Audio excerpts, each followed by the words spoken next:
Hello everyone. आज की कहानी है पिता का प्यार। चूल्हे में कोयले की अंगीठी में माँ रोटी सेक रही थी। बाहर आंगन में ठंडी हवा बह रही थी। ऐसे में दोनों भाई और छोटी बहन चूल्हे के पास ही खाना खाने बैठ गए। तभी बड़ा बेटा रवि बोला, बस माँ, और भूख नहीं है, मेरे लिए और रोटी मत बनाना। तभी माँ बोली, अरे जवान शरीर है, खाना नहीं खाएगा तो काम कैसे करेगा। अब तुम दोनों भाई शहर जा रहे हो तो अपना ख्याल तुम्हें खुद ही रखना पड़ेगा। हाँ माँ, तुम चिंता मत करो, हम कोई दूध पीते बच्चे नहीं हैं। इतना कहते हुए रवि उठकर हाथ धोने लगा और कमरे में जाकर शहर जाने की तैयारी करने लगा। 2 दिनों के बाद गांव की मिट्टी में पले बढ़े रवि और अंकित अब गांव से दूर शहर चले गए। गांव में उनका पुश्तैनी मकान था जिसमें उनके माता पिता बहन रह गई थी। रवि बहुत ज्यादा पढ़ा लिखा तो नहीं था, लेकिन उसकी चालाकी के आगे अच्छे अच्छे पढ़े लिखे भी पानी भरते थे। छोटा भाई अंकित भी ग्रेजुएशन पास करके उसके साथ ही शहर चला आया। रवि ने कुछ महीनों तक ठेकेदारों के साथ ठेके का काम किया। धीरे धीरे वह इस धंधे की बारीकियां सीख गया और फिर उसने एक दिन ठेकेदारी का लाइसेंस बनवा लिया और देखते ही देखते वो अव्वल दर्जे का ठेकेदार बन बैठा। रवि को बड़े बड़े ठेके मिलने लगे और उसकी पहुंच शहर के बड़े बड़े लोगों तक हो गई। उधर अंकित भी कहाँ कम था पढ़ाई में, तो शुरू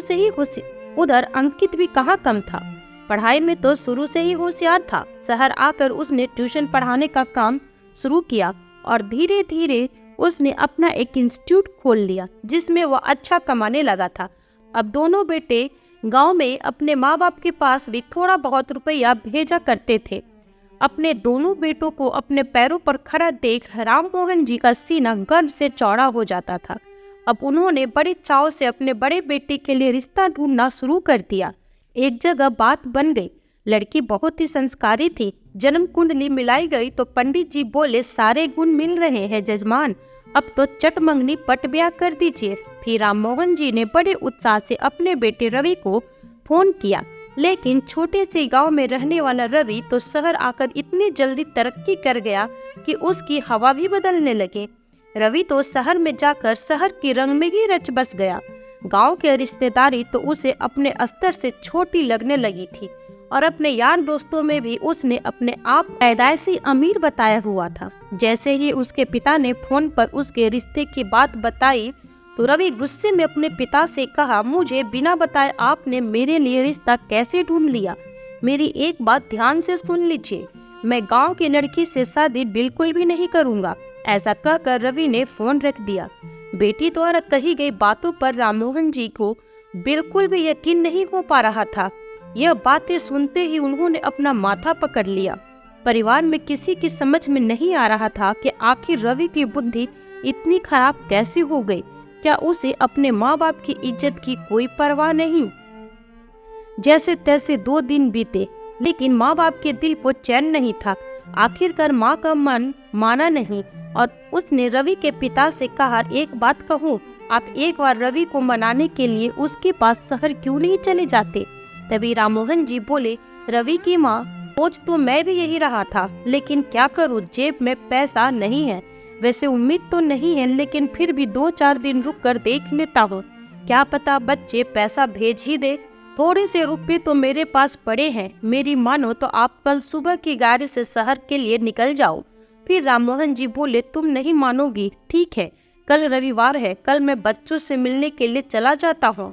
सुबह में ही राममोहन जी ने स्नान किया और सुबह की बस से रवि से मिलने शहर चले गए। उधर रवि ने अपने यार दोस्तों को बताया हुआ था कि वह तो बड़े धनवान परिवार से है और उसके घर में बहुत से नौकर चाकर काम करते हैं। अपने छोटे भाई अंकित को भी उसने यही समझाया था कि कोई पूछे तो ऐसा ही सब कुछ बताया करो। लेकिन रवि नहीं जानता था कि जब इंसान की पोल खुलती है तो लोगों का विश्वास उठने में जरा भी देर नहीं लगती। रवि ने जो पता बताया हुआ था उसी पते को पूछते पूछते राममोहन जी उसके दफ्तर पहुंच गए। बाहर बैठे गार्ड से जब राममोहन जी पूछा कि क्या रवि यही रहता है, तो गार्ड ने पूछा, आप कौन हैं और साहब को कैसे जानते हैं। तो राममोहन जी बोले, मैं उसका पिता हूँ, लेकिन वो कहीं दिखाई नहीं दे रहा। तो उसकी बात सुनकर गार्ड ने उन्हें गौर से देखा, लेकिन उसे यकीन नहीं हो रहा था कि यह साहब के पिता है, और फिर बोला कि साहब कहीं मीटिंग में गए हैं, मैं अभी उन्हें फोन कर आपके आने की बात बता देता हूँ। फिर राममोहन जी ने उनसे पूछा कि अंकित तो होगा घर पर, तो उसे बुला दो। तो गार्ड उनकी बात सुनकर बोला, अरे बाबूजी, यह उनका घर नहीं है, यह दफ्तर है। साहब अपने छोटे भाई के साथ पीछे की बिल्डिंग में रहते हैं, चलो मैं आपको छोड़ देता हूँ। ऐसा कहते हुए गार्ड ने राममोहन जी के हाथ से बैग लिया और उनके साथ बिल्डिंग की ओर चल पड़ा। थोड़ी ही देर में वे दोनों उनके फ्लैट के बाहर पहुँच गए। गार्ड ने घंटी बजाई तो अंकित निकल कर आया। अचानक अपने पिता को दरवाजे पे देखकर वो बहुत खुश हो गया। उसने अपने पिता के पैर छुए और गार्ड से बैग लेकर अंदर चलने को कहा। फ्लैट के अंदर पहुंचते ही राममोहन जी की आंखें चौंधिया गई, क्योंकि इतना आलीशान घर उन्होंने अपने जीवन में पहली बार देखा था। अंकित ने अपने पिताजी को बिठाकर चाय पानी दिया और उनसे आने का कारण पूछा, तो राममोहन जी ने उसे सारी बात बताई। लेकिन अंकित अपने बड़े भाई के मामले में कुछ नहीं कर सकता था। फिर बोला, पिताजी आप अभी आराम करो। राममोहन जी घर के हर एक चीज को बड़े गौर से देखने लगे और फिर अलग अलग चीजों को उठाकर पूछते कि यह तो बड़ा महंगा होगा ना बेटा।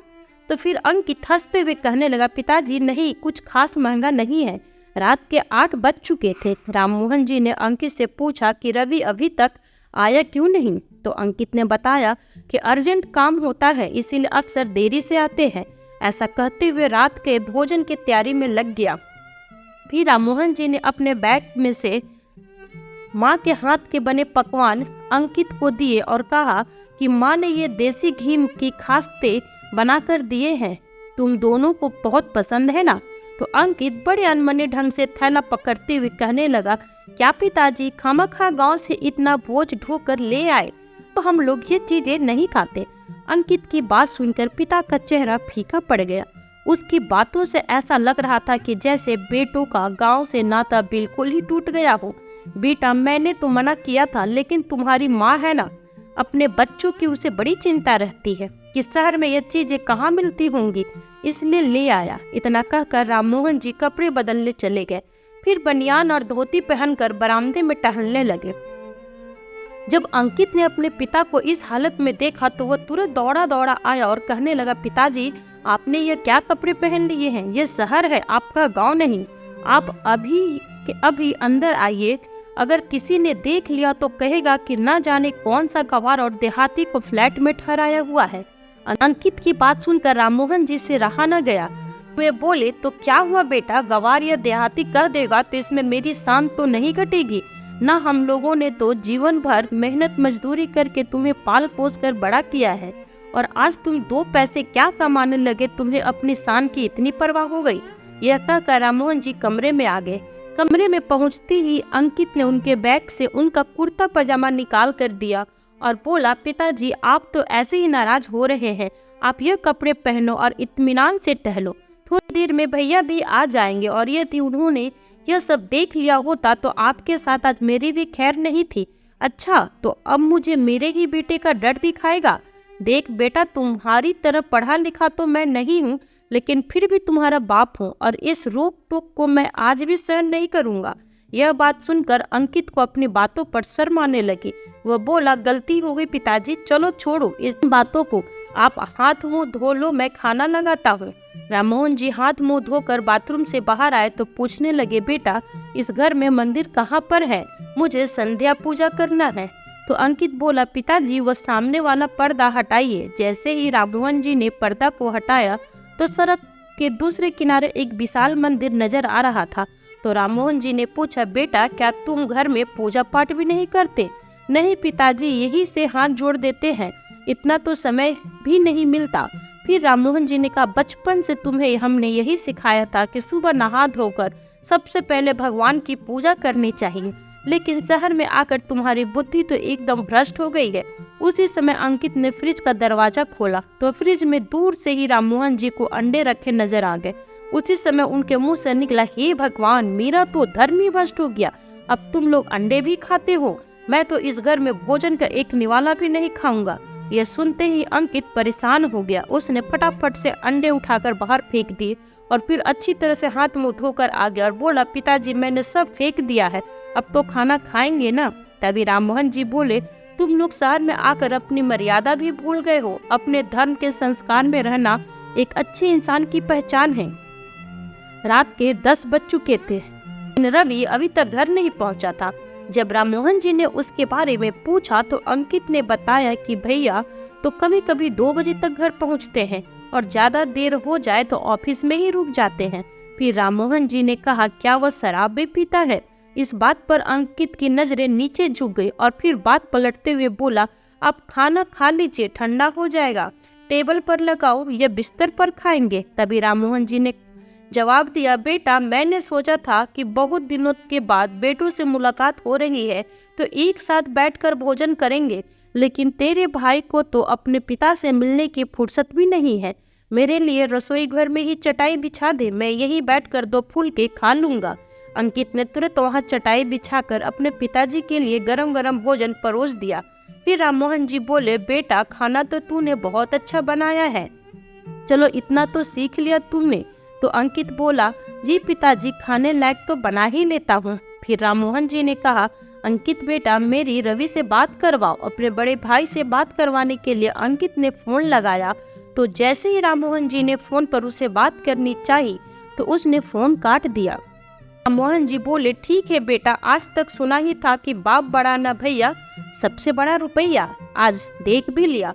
उन लोगों ने रात के 12 बजे तक रवि का इंतजार किया। फिर अचानक राममोहन जी खड़े हुए और अपने छोटे बेटे अंकित से बोले, बेटा ऐसा भी क्या काम है तेरे बड़े भाई को जो वो आधे घंटे के लिए भी अपने बाप से मिलने नहीं आ सकता, मुझे उसके पास ही ले चल। ऐसा कहते हुए राममोहन जी अपने कपड़े पहनने लगे और बोले, वह बड़ा आदमी हो गया है तो मैं ही उस लाट साहब से मिलाता हूँ। जहाँ इतना दूर आ गया हो तो थोड़ी दूर और सही। अंकित को समझ नहीं आ रहा था कि वो क्या करे। सोचने लगा कि इस समय भैया होश में तो होंगे नहीं, मुझे तो भला बुरा बोलेंगे ही। पिताजी ने उन्हें इस हालत में देखा तो अनर्थ हो जाएगा। उसके सामने कुआं था और पीछे खाई।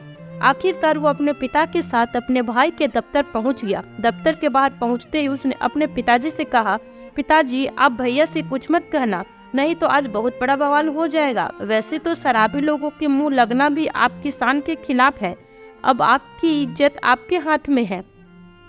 लेकिन राममोहन जी को समझ में नहीं आ रहा था कि आखिर अंकित उनसे यह सब बातें क्यों कह रहा था। क्या मैं नादान हूँ या फिर कोई बाहर का व्यक्ति हूँ? ऐसा सोचते हुए राममोहन जी ने दरवाजा खटखटाया। अंदर से रवि ने दरवाजा खोला और अपने पिता राममोहन जी को देखते ही गुस्से से चिल्लाया, कौन है आप? इस समय मेरे दफ्तर के बाहर क्या कर रहे हैं? तभी अंकित बोला, अरे भैया आप यह क्या कर रहे हैं? पिताजी गांव से आपको मिलने आए हैं। पिताजी? अरे किसके पिताजी? हमारे पिताजी तो गांव के सबसे रईस व्यक्ति हैं। यह गवार मेरा पिता नहीं है। मुझे तो लगता है शराब मैंने पी है और नशा तुझे हो गया है। रवि को ऐसी स्थिति में देखकर राममोहन जी का गुस्सा 7वें आसमान पर चढ़ गया। उन्होंने कड़कती आवाज में बोला, अरे बेशरम, शराब का नशा इतना हो गया कि अपने बाप को भी नहीं पहचानता। उनकी जोरदार आवाज सुनकर अंदर से 2 और नौजवान भी बाहर दरवाजे पर पहुंच गए और रवि से पूछने लगे, कौन है ये बूढ़ा गवार और रात में ठेकेदार साहब को परेशान क्यों कर रहा है? यह बात सुनकर राममोहन जी को और गुस्सा आ गया। वह बोले, क्या तुम्हारे माँ बाप ने अपने बड़ों से बात करने की तमीज नहीं सिखाई? अपने पिता तुल्य इंसान से ऐसी अभद्र भाषा में बात करते हो? पर तुमसे क्या शिकायत? जब अपना ही सिक्का खोटा हो तो दूसरों से क्या कहना। दरअसल रवि के यार दोस्तों को तो ये मालूम था कि उसके घर वाले बहुत रईस है, इसलिए उन्होंने सोचा कि शायद रवि के नीचे काम करने वाला कोई मजदूर होगा। उन्होंने रवि से कहा, सर इस मजदूर का जो भी हिसाब किताब है करके इसे चलता करो, हमारा मजा किरकिरा हो रहा है। फिर रवि ने कहा, अरे तुम्हें तो पता है इन लोगों का काम धाम करते नहीं और पैसे मांगने आ जाते हैं, निकल जाओ यहाँ से। यह सुनकर राममोहन जी गुस्से में आग बबूला हो गए और बोले, नालायक, बेशर्मी की भी हद होती है। 4 पैसे क्या आ गए तेरे पास? अपने औकात ही भूल गया। इतने सुनने की देरी थी कि रवि गुस्से में तमतमाता हुआ अंदर गया और 5000 की दो गड्डियां लेकर अंकित के हाथ में थमाते हुए कहा, ये लो और दफा कर दो इन्हें मेरे सामने से। ऐसा कहकर वह जैसे ही दरवाजा बंद करने लगा तो राममोहन जी ने उसके गिरेबान पकड़ लिया और बोले, लानत है तेरे ऐसे नोटों पर। तू बड़ा आदमी तो बन गया, लेकिन एक बात कान खोलकर सुन ले, आज से न मैं तेरा पिता और न तू मेरा बेटा। ऐसा कहते हुए उन्होंने अंकित के हाथ से वो नोटों की गड्डियां छीनी और रवि के चेहरे पर दे मारी और सीधा फ्लैट की ओर निकल गए। अंकित भी पीछे पीछे चल दिया। घर जाते ही अपना सामान पैक करते हुए बोले, बस अंकित बेटा, अब मैं इस नर्क में एक पल भी नहीं रहूंगा। फिर अंकित बोला, पिताजी, इसलिए मैंने आपको वहां जाने से मना किया था। उनकी ऊंची सोसाइटी के लोगों में उठना बैठना है और पैसे अच्छों को बदल कर रख देता है। लेकिन पिताजी, आप इस समय घर लौटकर मत जाइए, सुबह होते ही मैं आपको बस में बैठा दूंगा। राममोहन जी को खुद पर ही बहुत ज्यादा गुस्सा आ रहा था कि आखिर मैं यहाँ आया ही क्यों और अब जाकर अपनी पत्नी को क्या जवाब दूंगा। यह सोचकर राममोहन जी फूट फूट कर रोने लगे। फिर अपने पिता को सहारा देते हुए अंकित ने कहा, पिताजी, शराब पीकर आदमी विवेक खो देता है, देखना भैया को अपनी गलती का एहसास जरूर होगा। फिर राममोहन जी बोले, आज से मेरा और उसका नाता खत्म हो गया है। तेरे कहने पर मैं रात में यहाँ रुक रहा हूँ, लेकिन सुबह होते ही मुझे 6 बजे की बस में बैठा देना। अंकित ने सोचा, चलो पिताजी अभी तो मान गए, सुबह तक का क्या पता उनका गुस्सा कुछ कम हो जाए। इसके थोड़ी देर बाद वे दोनों सो रात भर राममोहन जी करवटें बदलते रहे। सुबह 5 बजे बेल बजी तो अंकित की नींद खुली। उसने गेट खोला तो रवि दरवाजे पर खड़ा था। दोनों भाई अंदर आ गए। राममोहन जी की नींद तो पहले ही खुल चुकी थी। वह नहा धोआ कर अपने गांव जाने की तैयारी कर रहे थे। भाई, पिताजी कहाँ है? रवि ने अंकित से पूछा तो उसने कहा, भैया, आपने जैसा रूप कल दिखाया है, आपको क्या लगता है कि अब वो यहाँ रुकने वाले हैं? वो गांव जाने के लिए तैयार हो रहे हैं। तब रवि ने कहा, अंकित, कल शराब के नशे में पिताजी को न जाने क्या क्या कह दिया। मुझे ऐसा नहीं करना चाहिए था। अब मेरी समझ में नहीं आ रहा कि मैं पिताजी से किस मुंह से बात करूं। फिर अंकित ने कहा, जब आपको मालूम पड़ गया था कि पिताजी आए हैं तो कल इतनी शराब पीने की क्या जरूरत थी? पिताजी पहली बार यहाँ आए थे और आपने उन्हें इतनी अपमानित कर दिया। फिर रवि बोला, मुझे पूरी तरह से याद भी नहीं है कि मैंने क्या कहा, क्योंकि मुझे तो होश ही नहीं था। तो अंकित बोला, भैया, आपके साथ साथ आपके साथियों ने भी पिताजी से बहुत बुरा सलूक किया। मुझे तो आपकी आदतों का पता है, लेकिन पिताजी को यह सब मालूम नहीं था। अभी राममोहन जी नहा धोकर बाहर निकले ही थे कि रवि उनके सामने पहुंचा और पिताजी के पैर छूकर जैसे ही प्रणाम करने लगा तो राममोहन जी उसे घूरते हुए कहने लगे, आप कौन है?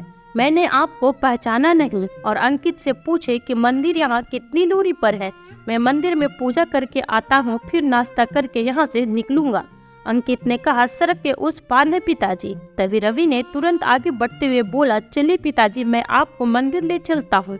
उसके इतने कहने की देरी थी और राममोहन जी गुस्से भरी नजरों से उसे देखते हुए कहते हैं कि मैं किसी अनजान की मदद नहीं लेता हूँ, और तेजी से बाहर निकल जाते हैं। इधर रवि अपने भाई अंकित से कहता है कि अब मैं क्या करूँ। राममोहन जी जैसे ही मंदिर पहुँचते हैं तो उनको मंदिर में उनका एक बचपन का साथी मिलता है जो काफी सालों पहले शहर में आ गया था, और उनसे मिलकर राममोहन जी गांव की सारी बातें बताने लगते हैं। तभी उनका दोस्त उनके शहर आने का कारण पूछते हैं तो राममोहन जी अपने बेटों के बारे में उन्हें बताते हैं। तब उनका दोस्त कहता है कि इसी कारण से तो गांव में रहने वाले माता पिता अपने बच्चों को शहर नहीं भेजना चाहते। फिर दोनों अपने बचपन और गांव की बातें करते हुए राममोहन जी के बेटों के फ्लैट पर पहुंचते हैं। जैसे ही रवि अपने पिता के दोस्त को देखता है तो कहता है, सर, आप? रवि, तुम यहाँ? क्या तुम राममोहन के बेटे हो? जी, पर आप पिताजी को कैसे जानते हैं? तभी अंकित कहता है, आप दोनों एक दूसरे को जानते हैं क्या? रवि अपने भाई और पिता से उनका परिचय करता है कि ये देव सर जी हैं जो मेरे ठेके का सारा बिल पास करते हैं, पर अब एक भी बिल पास नहीं करूँगा। देव जी पूरे गुस्से में बोलते हैं, तुम जैसे लड़के ही अपने गांव और माता पिता का नाम खराब करते हैं। शहर आकर यहाँ की चकाचौंध और पैसों की चमक में अपने पिता का अपमान करते हैं। जो अपने पिता का सम्मान नहीं कर सकता वो क्या ही ठेकेदारी करेगा। अब तुम्हारे सारे बिल कैंसल। यह सुनकर रवि का चेहरा शर्म से लाल हो गया। उसने अपने पिता की पैर पकड़ लिया और बोला, पिताजी, कल मुझसे मेरी जिंदगी की सबसे बड़ी गलती हो गई। मैंने नशे में ना जाने आपको कितना भला बुरा कह दिया। इसके लिए मैं आपसे माफी मांगने आया हूँ। राममोहन जी बोले, ठेकेदार रवि, बहुत घमंड है ना तुझे अपने पैसों का। बस इतना ही समझ ले कि कल रात को तेरा बाप राममोहन सदा के लिए मर गया। अब तेरा मेरा कोई संबंध नहीं। मैं गरीब जरूर हूँ, लेकिन तुझ जैसे शराबी से कहीं ज्यादा इज्जत है मेरी। दूर हो जा मेरी नजरों से नालायक। अब मेरा बेटा केवल एक ही है। ऐसे नालायक बेटों का होना या ना होना एक समान है। राममोहन जी की बातें कठोर जरूर थी, लेकिन उसमें भी रवि को अपनापन दिख रहा था। वो पिता के पैरों में गिरते हुए बोला, पिताजी, अपने इस नालायक बेटे को सुधरने का केवल एक आखिरी मौका दे दीजिए। अगर दोबारा मुझसे ऐसी गलती हुई तो आपका जूता और मेरा सिर होगा। अंकित इस बात का गवाह है। आज रवि अपने पिता के सामने सर झुकाए ऐसे खड़ा था जैसे उसके जैसे आज्ञाकारी पुत्र आज तक कभी पैदा ही नहीं हुआ था। राममोहन जी बिना कुछ बोले अपने मित्र देव जी के साथ बैग लेकर गांव का बस पकड़ने के लिए निकल गए और रास्ते में अपने मित्र से बोले, कृपया कर तुम रवि का एक भी बिल कैंसिल मत करना। क्या करूं, पिता हूं ना, बेटे को तकलीफ नहीं दे सकता। और इधर रवि मन में पश्चाताप, आंखों में आंसू लिए घुटनों के बल बैठा रह गया। तो दोस्तों, कैसी लगी ये कहानी आपको? कमेंट करके जरूर बताइएगा। साथ ही लाइक और सब्सक्राइब करना बिल्कुल ना भूलें। फिर मिलती हूँ आपसे न्यू वीडियो में एक नई कहानी के साथ। तब तक अपना ख्याल रखें और स्वस्थ रहें। Bye bye.